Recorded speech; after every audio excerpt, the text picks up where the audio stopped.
another Willow. Okay, we're gonna jump right into episode 8. We just met up with our father. Let's see how this meeting goes. It could be trash, it could not be. Who knows? Let's see. Chapter 8, Ichido. Let's see. Is the bush wobbler, her spirit, asleep? A lovely Willow. In the afternoon, Kinuyo visited several tea houses. She was returning home after arranging for the geisha of her Okiya to perform at them. She was nearly back to the Okiya and knew that just around the last corner a guard would be waiting in vain for May to appear. There's another one across the street. Are they hoping to catch her? Mistress Kinuyo? She turned and... That silhouette kind of looked like the Ronin. She turned and, bowing respectfully, answered without raising her eyes. Good evening, sir. To you as well. The man standing in the shade of a nearby tree did not approach. I won't hold you for long. I need an answer. How can I help you? Your people, May. Where could she have gone? Kinuyo took a step back before she spoke, emphasizing the first two words. The guard has already asked me this. I told him everything I knew. She knew that it was unwise to anger a gentleman with such lies, but she didn't want to betray May either. I'm afraid you're wasting your time. I can't imagine where she might be right now. The man didn't back down. Did you see her afterward? Oh, I wouldn't dare to hide her somewhere. Does she have any relatives? Yes, I think. Sumiko knew which village May was from. I, however. So many years have passed. Many girls have attended my school, both before May and after. The stranger narrowed his eyes. Mrs. Kinuyo, I know that you were the one who found her. You should know. What was the name of the village? Oh. Is that the Ronin? Is he on his way to meet me? Or was it somebody else? Ichido Nakamoto examined the beautiful young woman before him. Delicate and well-groomed hands, smooth skin without any flaws, graceful posture, and unfamiliar facial features. She bore no resemblance to the restless girl who had once played in this yard. Almost. Your eyes. I remember your eyes. Come in before we let too much of the cold in. May looked around at the familiar yet completely alien room. How strange. This place used to be my home, but now I feel like a guest. You must be hungry from the road. Why are you by yourself? How did you get here? Don't worry, everything is alright. Her inner voice added ironically. Never better. Making May smile completely natural. The blacksmith's happiness over its unit was obvious. He asked her question after question as he laid a spread of simple food upon the table. She began by talking about her life in the Okiya, but her story drew inevitably close to the day of her debut at the Golden Forest. I should move on to why I decided to come back. May mentally braced herself. I won't be here for long, and I'm not only here to visit you. Tell me about my mother, the truth. It's very important to me. Her request didn't seem to surprise him, he only frowned. I was always afraid that sooner or later. Father? You see, May. The blacksmith sighed heavily. I didn't know her. In the space of a few heartbeats, May gathered her thoughts.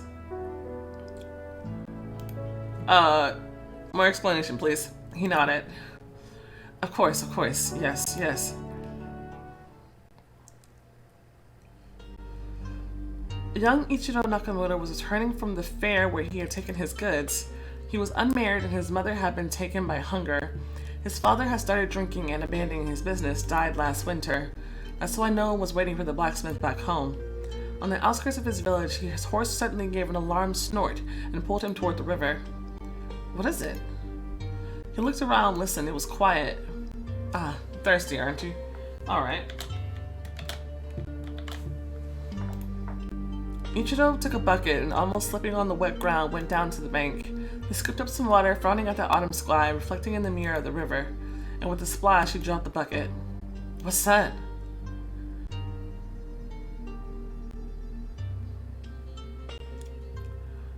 He just found me in the middle of the river? Oh no! He really has no clue! Bro! I was abandoned! It could have been to save my life if the kitsune had been hunted and my parents thought I was in danger. They could have just slipped me in the river and hoped that they shipped me off. And hope that I made it. A large piece of bark was slowly floating downstream. Atop it was a baby wrapped in colorful fabric.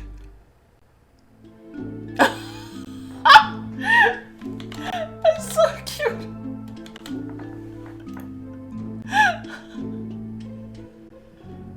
Oh. The blacksmith cast off his shoes and dove into the water. He quickly swam toward the piece of bark, only slowing as he drew near, afraid he might flip the makeshift raft. Big eyes looked at him with interest. Oblivious to the cold and carrying the baby in front of him, the man rushed back to the cart. What is this? How could this... You're completely frozen. Ichido studied the baby for a few moments. You're a girl. The blacksmith tried to touch her nose with his coarse finger. The baby immediately shifted, trying to pull the edge of the fabric over her face. Alright, fine.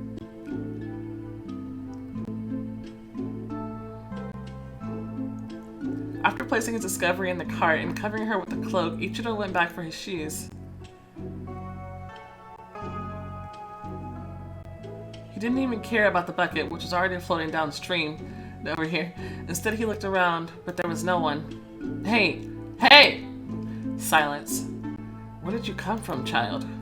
So strange. You aren't crying. Could you be mute? Is that why you were abandoned like that?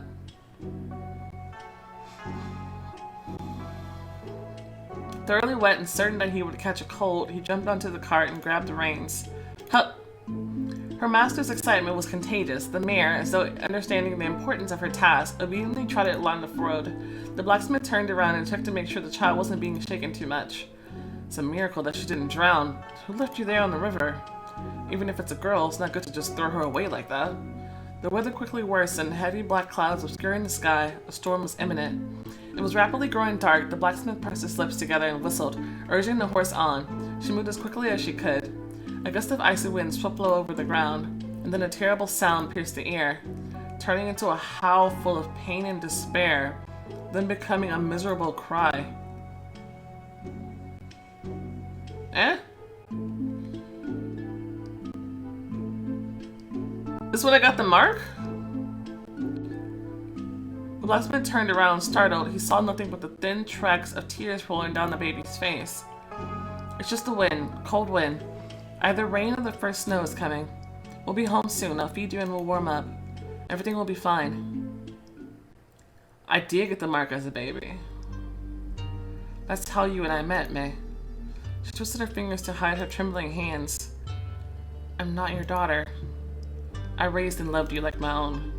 May bowed. After a short silence, she looked him in the eyes. Do you remember anything unusual happening then?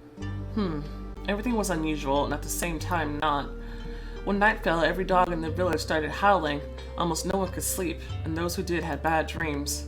Then it all went away at once. I don't remember anything like that happening afterwards. I felt uneasy. I decided to return where I picked you up the next day. I was hoping to find at least some trace.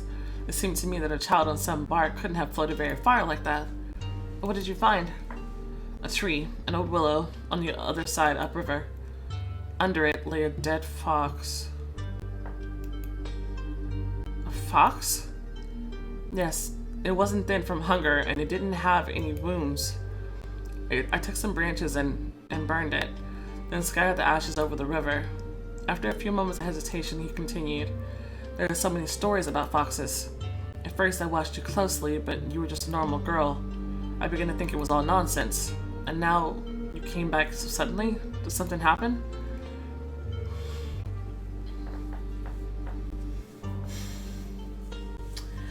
Oh man, this is a loaded one. Because while he does deserve to know whom he raised, I can agree with that. However, it really is probably better if he doesn't know. This way, if anybody comes to question him, he can be like, well, I mean, I'll tell you as far as I know, she was pretty normal, like, I don't know.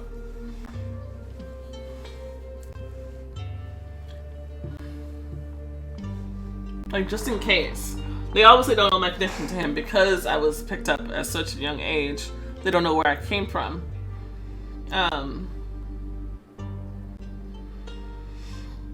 So they haven't made like a connection back to here, so they haven't come to question him yet, but still, We know somebody is about to come here and question him, and we don't know if it's the Ronin or not yet. So I'd rather him not have the information. It's kind of like similar to why they blindfolded me when I left the Ninja Village, right? Because it was better for me to not have the information, not be tempted to have something to say, and then, you know, feel like that would only make it worse. I'm gonna make an executive decision. Be like, no. I can't go into detail. Sorry. You can't help me anyway.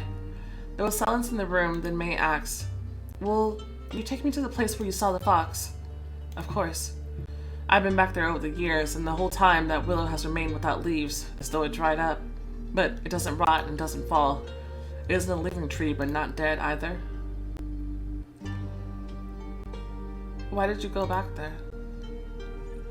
"My life is simple. Everything is clear in it. That place is beyond my understanding." He looked out the window.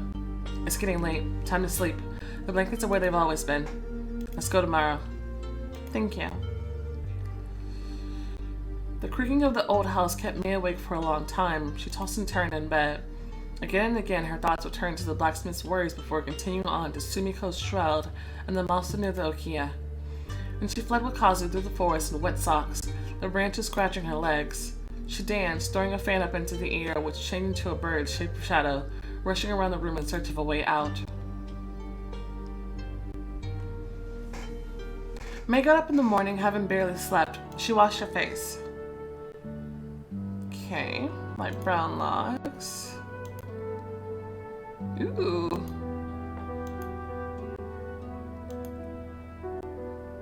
Wait. Let's go with this one.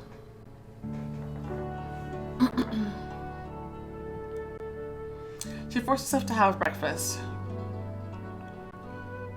The village has become poorer. On the way here, I saw a lot of beggars. What's going on in the province? Things here are noticeably worse than in the north. Oh, they keep raising taxes.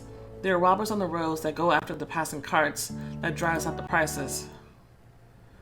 But yet they aren't doing anything about it. Like, what are you paying taxes for if they aren't protecting the carts on the road? Like, shouldn't they have, like, I don't know, their soldiers, like, patrolling that area? Instead of spending all their time looking around for a fox girl? They say that the shogun could restore order since he commands the empire's forces. The northern province is where he was born. Everyone knows that. And he noticed that it's better there. But in reality, he waved his hand. What? Food and money are harder to come by, the taxes are higher, and the land is more dangerous. But in the capital itself, according to rumors, everything is fine. It would be surprising if that wasn't the case. That's the power of the shogun. Perhaps it's too soon to despair? Only time will tell. It had been a long time since Ichido had any horses, so they had to walk. Wow. The years of separation were apparent, of course. May barely remembered how her father had been before. He didn't seem the same girl whom he had given away to the Okiya's mother. They didn't know a thing about each other anymore, but both tried to behave naturally. Remember our neighbor? The blacksmith brought up the other villagers, but the conversation trailed off. All the way there... This area kind of looks familiar. Wait, this looks like the intro picture. So that fox laying there, I would assume it was me. Was it not me? Was it my mom? All the way there, May was thinking about what she was expecting while she was going to the Willow.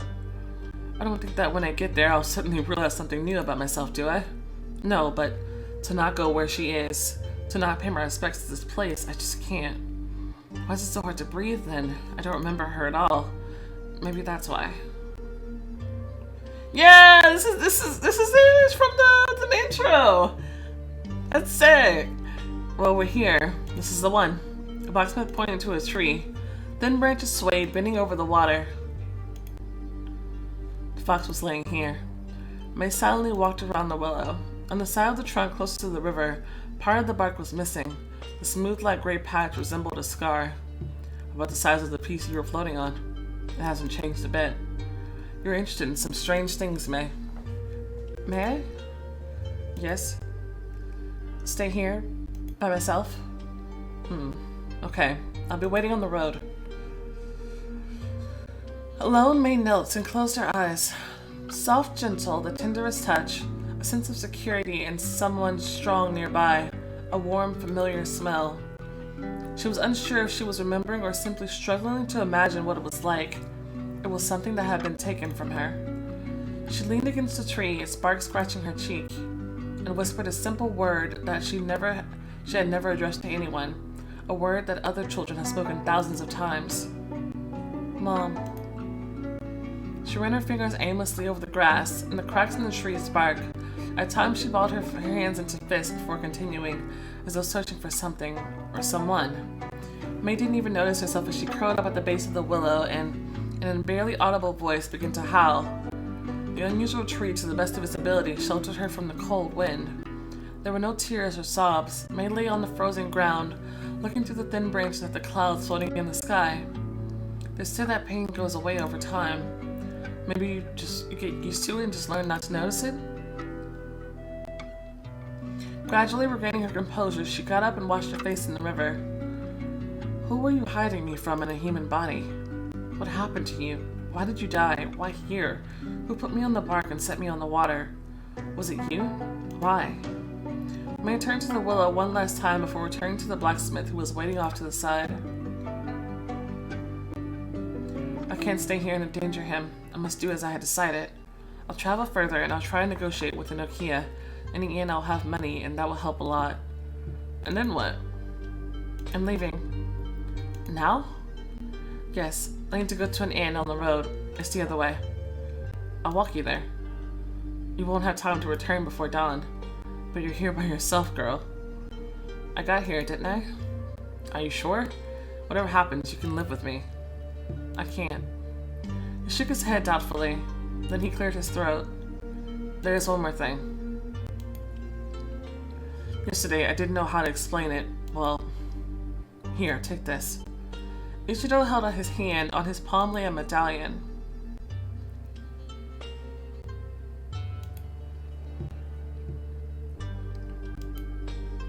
This is very expensive. Examining it, she noticed an engraving. My name? Or was it her name? Yes, it was with you. At home, I noticed it in your bundle. I couldn't give it back before. Someone could have stolen it or it could have gotten lost. Why didn't you sell it? Nakamura sighed, looking firmly into her eyes. I didn't dare. Where would a simple blacksmith get such a thing? I was too afraid of being accused of theft or having it simply taken away. Apparently, they put it on me as payment so that whoever found it would take care of the child. And you did. You didn't look away. And then you gave me to Mistress Cornelia, having received a handful of coins from her, without trying to get money for the medallion. It was better for you there. How would you know? His response was immediate, because I know how you'd feel if you stayed. May didn't hold back either. You could have explained, could have asked me what I wanted. You were too young, and I won't apologize to you, May. I did the right thing.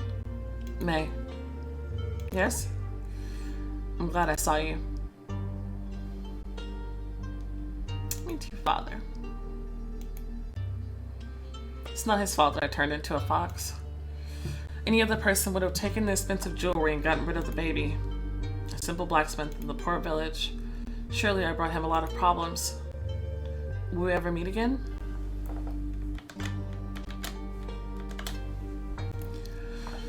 Definitely. Okay, so it turned out to be really nice. Our dad is a really nice guy. Yeah, I do kind of remember that. Like, he wasn't like immediately just like, oh yeah, we should hand her over. I remember that. I remember he was like, I don't know.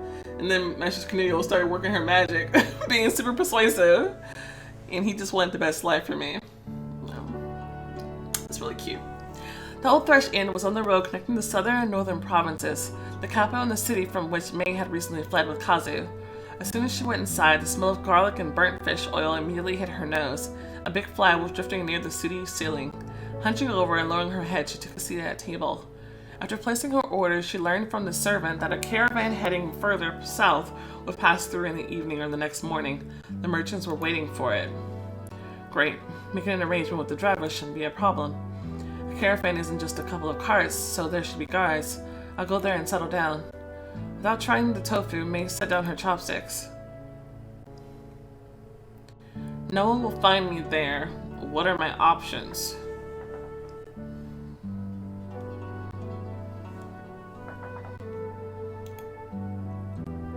There are none.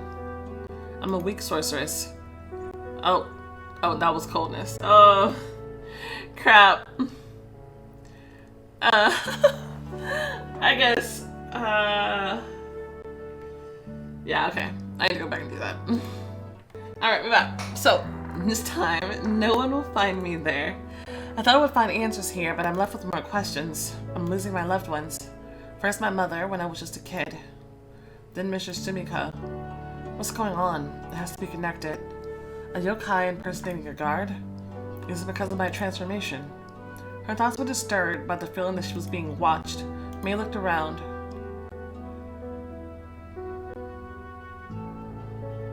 Mostly small merchants. They're just discussing prices and taxes. That one in the corner doesn't care either. I can't see his face under his hat, but he seems to be sleeping with his hands tucked away. Those two near the exit, they're squinting my way, whispering to themselves. Unpleasant types, not peasants. And they don't look like wandering monks either. They can't do anything to me in here, right? There are a lot of people around. The first one winked to his friend.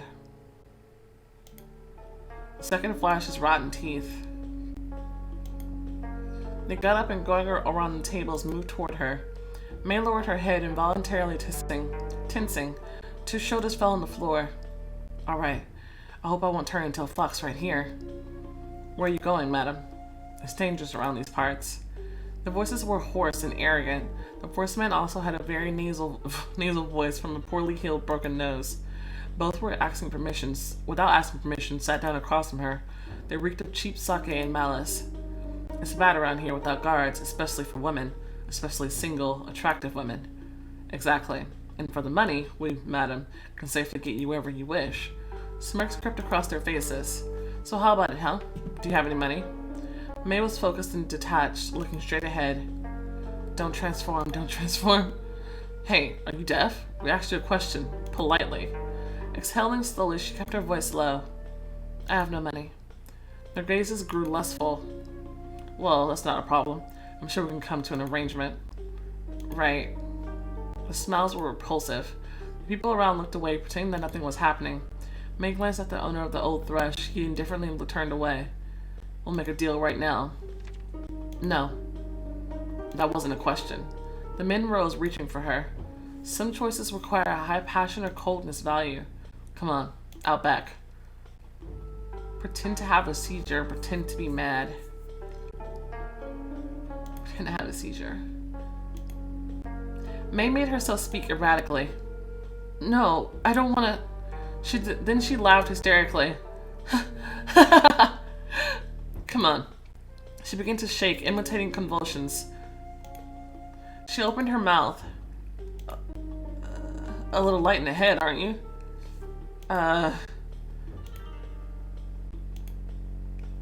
Yeah, she's crazy. To be more convincing, May drooled and shook her head. Ugh, you little... He grimaced squeamishly. Really? To hell with her, come on, she might be violent. Really?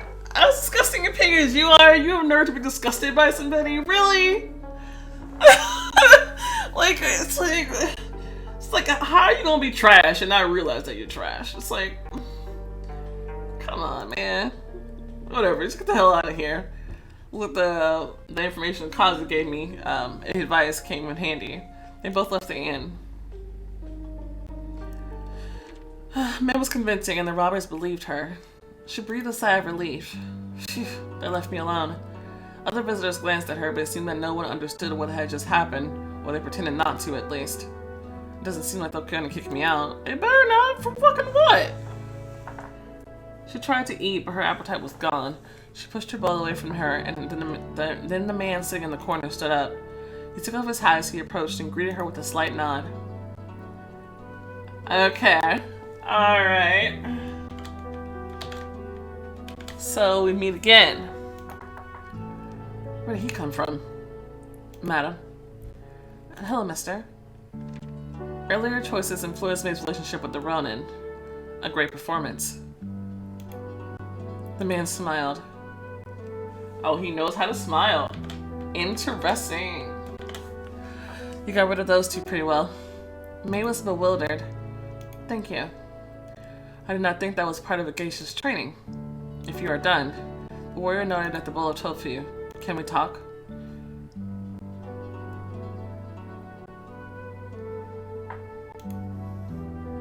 Good. Not here. Come with me. As soon as they stepped outside, the Ronin began to speak. My name is Masamune Arai. Masamune Arai. Ha ha. Masamune. Well, I know it'll probably be written there at the top, but still. Just in case they don't include the whole name. Masamune. I've been looking for you, May the Fox. How's he gonna just end it like that? Okay. That chapter was a lot shorter than I thought it was gonna be, even though kind of a lot happened. Like, we found out a lot about our past without finding out really anything at the same time. It's like, we still don't know who our mom was, or whatever, but we found out that we were given away or abandoned or saved some other way, but basically shipped up the river, and thankfully our dad found us and took us in, and we were confirmed that our dad is really a nice guy. Yeah, he wasn't a jerk about anything. We decided to keep from him about the foxness. I think that was probably the best choice for now.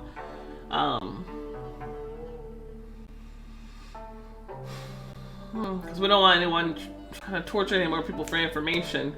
I don't want him to unknowingly say something to the wrong person. Not that he would. I get the feeling that he wouldn't, but I was saying that he kept that medallion this whole time without even trying to sell it or anything like that. He seems pretty conscientious of that.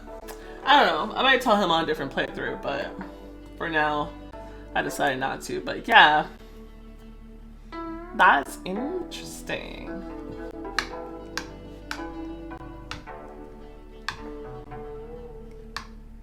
Huh. Okay, and then now we're finally with the Ronin. So like I said, like I thought, maybe the next 2 episodes we'll spend getting to know him a little bit better, so we can kind of see where options. Even though it's gonna be pretty hard to top Kazu, because yeah, that's just real hard. That's just real hard. And even like for me, like it's like Kazu, Takao, and then Masamune. And we'll see how that goes. But I'm interested to know him. He does smile. He can do that. So far, he's been polite. But I'm very curious as to why he went so far to find me. Like, can I somehow help him on his path to vengeance or something like that? I don't know. I'm very curious to see how that goes. But yeah, I guess for now we'll go ahead and end this episode. But yeah, I'm liking the story. It feels very different, and I like that. Like it definitely has its own vibes going on. I like it. Anyway, go ahead and end this part right here. Thank you guys so much for watching. If you enjoyed this video, go ahead and show the like button to love, subscribe to see more content like this, and I will see you next time. Bye.